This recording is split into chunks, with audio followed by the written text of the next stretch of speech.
안녕하세요. 지생물가입니다. 요즘 인터넷에서 도파민이라는 단어가 자주 보였습니다. 그래서 도파민이라는 게 도대체 어떤 물질인지 궁금하던 차에 도파민형 인간이라는 책을 읽게 되었습니다. 저자는 데니얼 리버만과 마이클 로옹입니다. 도파민은 1957년에 런던 근교의 런웰 병원 연구실에서 캐슬린 몬테규에 의해서 발견된 뇌 속 화학물질입니다.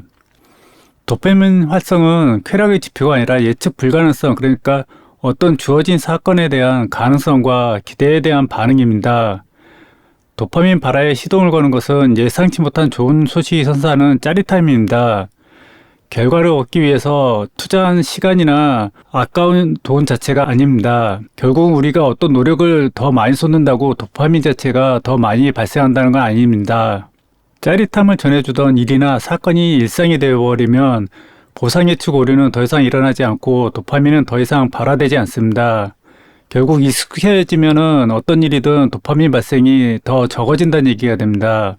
도파민은 미래에 더 가질 수 있는 것들에 대한 가능성과 기대의 반응이며 우리를 더를 갈구하는 쾌락분자로 만들고 도파민 회로는 오직 상상 속 미래에만 관심이 있기 때문에 현실 경험에는 일체 관여하지 않습니다.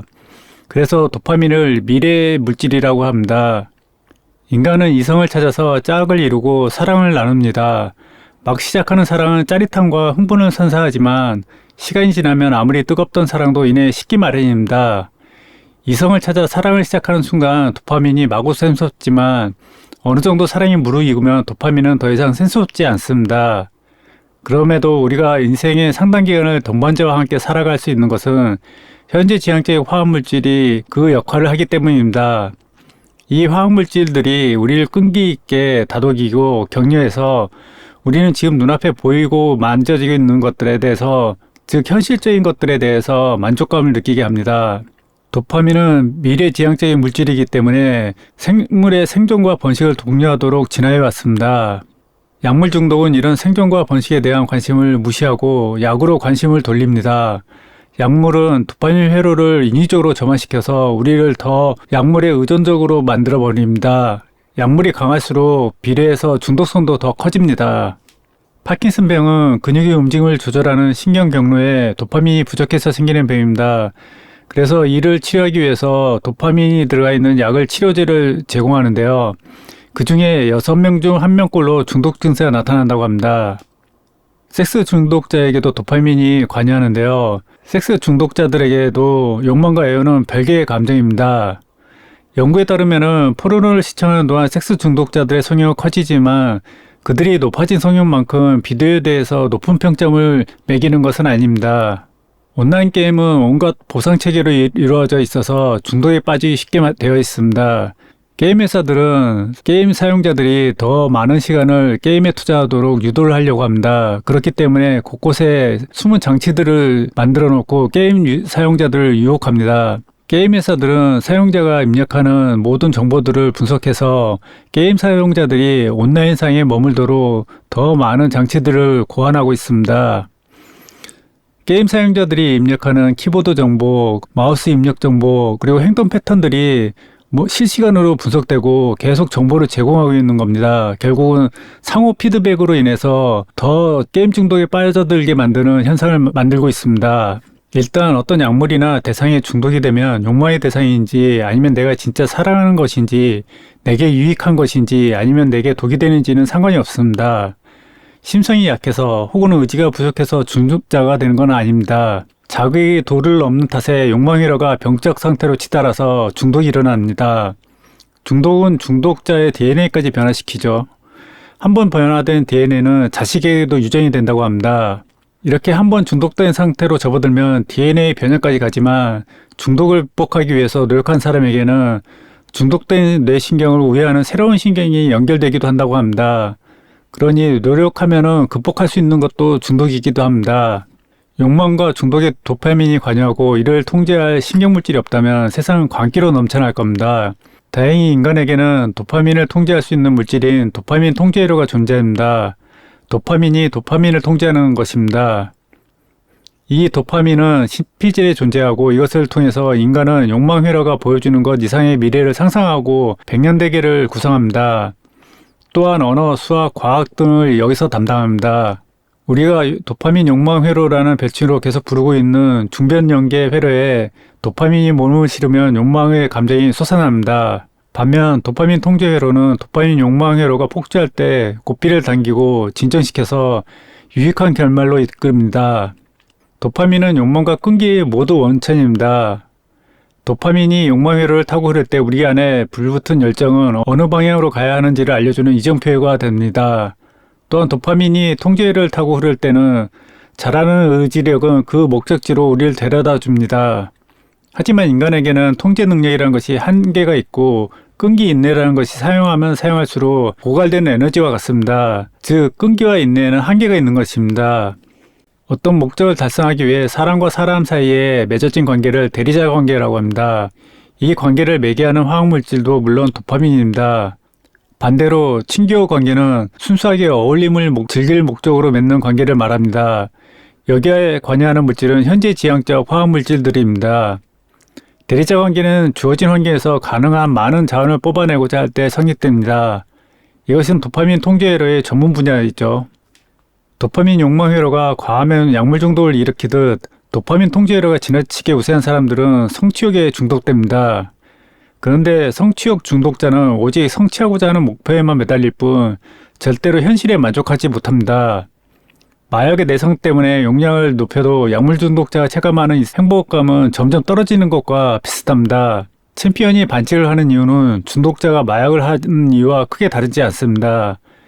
그들은 그만두지 않으면 언젠가 자멸할 것을 알고 있지만은 도파민 욕망회로가 멈추는 것을 허락하지 않는 것입니다. 반대의 경우 통제회로가 맥을 못 치는 사이에 욕망회로가 날뛰는 경우 주의력 결핍 과잉 행동 장애 ADHD가 발생합니다. ADHD 환자의 대부분은 어린아이인데요. 도파민 통제 회로의 본거지인 전두엽이 뇌 전체를 통틀어 가장 마지막에 발달하는 부위이기 때문입니다. 전두엽은 성인기에 접어들어서야 비로소 다른 뇌 영역들과 완전히 연결됩니다. 전두엽에 자리한 도파민 통제 회로의 주된 역할은 욕망 회로를 견제하는 것입니다. 그러므로 ADHD 환자는 견제가 미약해 충동 조절에 어려움을 겪을 수 있는 것입니다. 도파민은 정치 성향에도 영향을 미칩니다. 진보주의자를 규정하는 데 사용된 표현, 위험감수, 감각추구, 충동성, 권위주의는 사실 도파민 항진 상태의 특징이기도 합니다. 반면 보수주의자는 변화의 조짐이 있으면 경계부터 합니다. 그들은 사회 발전을 위해서라면 명령조로 말하는 사람들을 싫어합니다. 도파민 통제회로는 현재지향적, 즉 보수주의적 감정을 억제하고 냉철하고 이성적 판단을 가능하게 합니다.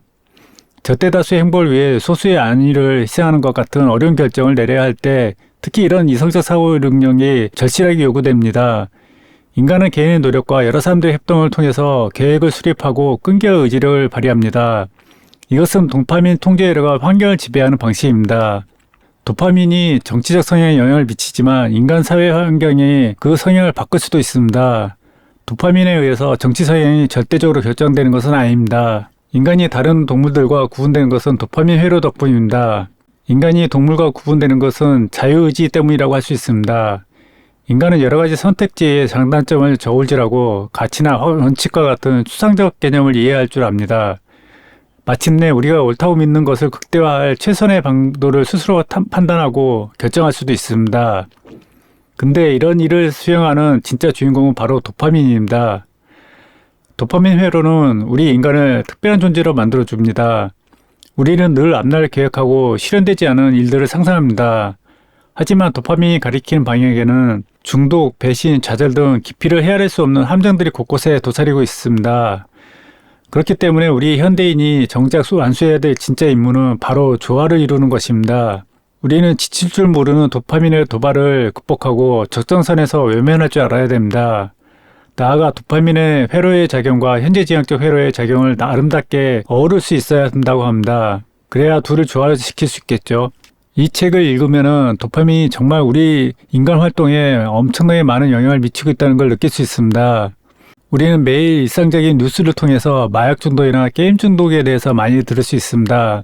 하지만 정작 현대를 살아가는 사람들은 어느 하나에는 중독되어 있는 게 있지 않을까 생각합니다. 우리는 더 이상 물질적 빈곤 속에서 살고 있지 않습니다. 옛날 원시인들이 더 많은 식량을 확보할수록 더 많은 생존 가능성이 주어졌지만 지금 같은 현대사회에서는 풍요 세대에 살고 있고 우리는 더 이상의 식량 비축을 필요로 하지 않습니다.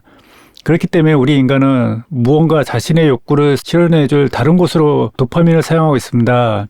그런 것들이 나타나는 게 인터넷 중독이나 쇼핑 중독 같은 거에 아닐까 생각합니다. 이러한 중독 증상은 단순히 자기 자신이 스스로 인정하지 않으면 중독이라고 부를 수 없는 것일 수도 있습니다. 하지만은 도파민이 관여하는 이런 것들 때문에 우리는 어딘가에 에너지를 쏟고 지금도 중독 속에서 헤매고 있을 수 있습니다. 저는 이 책을 통해서 우리의 삶의 방식에 대해서 다시 한번 생각해 볼 수 있는 기회가 되지 않을까 생각합니다. 물론 다른 도파민 책도 한 권 더 있긴 했지만은 그 책은 중독 환자들을 치료하는 과정에 있어서의 도파민의 역할에 대해서 논의하고 있기 때문에 책 소개는 하지 않을 생각입니다. 하지만 거기서도 분명히 얘기하고 있는 것이 현대인들이 중독되어 있는 모습들이 단순히 우리가 무시할 수 있는 수준이 아니라는 것입니다. 생활 곳곳에서 중독적 양상들이 굉장히 많이 나타나고 있는데요. 결국 우리는 이것을 무시하다 보면은 인간이 자기 자신을 스스로 파괴하는 행위를 행하고 있다는 것을 인정하지 않는 꼴이 됩니다. 그렇기 때문에 도파민의 역할에 대해서 정확히 이해하고 자기 자신에게 솔직해지는 게 중요한 것 같습니다.